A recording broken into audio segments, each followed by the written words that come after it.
Welcome to the Slop Temple. We pray this video helps. You start by preparing the phone and source QR. This saves time.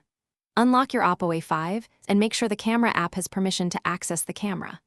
Position the QR code on another device or printout so it fills most of the viewfinder. You do this because the camera needs a clear, stable image to detect the Wi-Fi payload. Blurry or angled scans can fail. Once the QR is centered, hold steady and wait for the prompt to appear. When the camera reads the QR, a notification appears. Tap it immediately. You then see the Wi-Fi SSID, security type, and password parsed from the code. Check these details to avoid joining a spoofed network. If the phone shows an option, select Connect.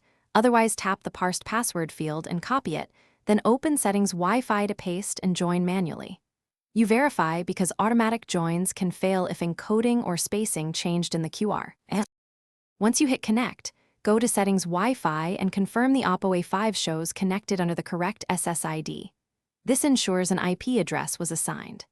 If it fails, rescan the QR carefully or manually type SSID and password.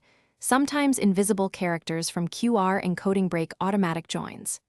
If problems persist, toggle Wi-Fi off and on or restart the phone.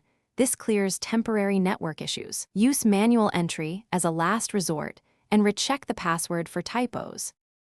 Thanks for watching. Consider subscribing if we helped you.